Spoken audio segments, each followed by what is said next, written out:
आखिर भाभी जी कबले तोरा खातिर मदद करी है।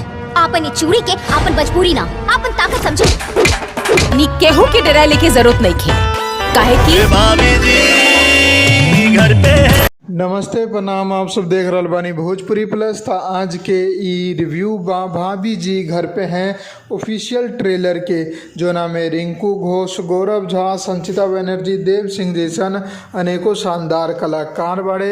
एकरा अलावा ई फिल्म के डायरेक्टर बाड़े अजय कुमार झा जी, प्रोड्यूसर बाड़े प्रदीप सिंह, प्रतीक सिंह, मोनिका सिंह और विनय सिंह जी। ट्रेलर देख के ही आप लोगन के समझ आ जाई कि फिल्म के पूरा कहानी का बा। सिंपल साधारण फिल्म बनावल गईल बा पारिवारिक तौर पर, जो कि आप लोग अपना पूरा परिवार के साथ देख सकतानी। तो कहानी बा रिंकू घोष जी के, जो कि गांव के प्रधान बाड़ी, उनकर एगो देवर भी बा और साथ में ओकर बियाह भी करे के बा। तो जोना के बियाह खातिर उ लड़की भी खोज लेवली, लेकिन देवर त कहीं और ही चक्कर चलौले बा।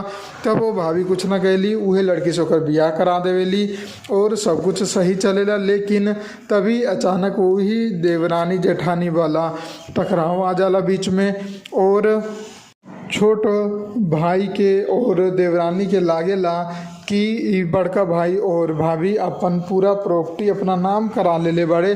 और ओकरा बाद घर में बहुत सारा झगड़ा होला और उस दोनों बड़ा भाई भाभी घर छोड़ के चल जाली। तब जाके जौन उनकर मामा होला उ सच्चाई बतावेला कि तू लोग तो अनाथ बड़ा, तू अनाथ के पाल पोस के बड़ा कैले बड़े, तो उन्हीं लोगन के प्रॉपर्टी में नाम कैसे होई? नाम तो पूरा उनकरे हुई, लेकिन वो तोरा के पाले पोसले, इहे बहुत बड़ा बात बा। जोना बाद उ सब के माफ़ी मांगे जाला और ये तरीका से फिल्म ख़त्म हो जाला, सेटल हो जाला। लेकिन ये फिल्म के 2.5-3 घंटा में बना के कैसे दिखावल जाई, ये आप लोगन के फिल्म देखला के बाद पता चले।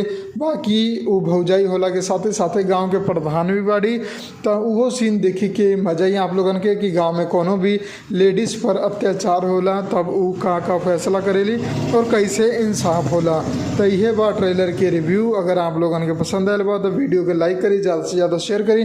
अगर ट्रेलर देखे के बाद तो एंटरटेन रंगीला यूट्यूब चैनल पर जाके देख सकतानी।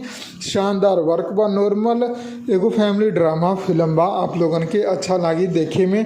बाकी अगर हमार चैनल पसंद बा तो चैनल के सब्सक्राइब करके बेल आइकन जरूर दबा दें। हम मिलम आप लोगन के एगो नया वीडियो में। जय हिंद, जय भोजपुरी, प्रणाम।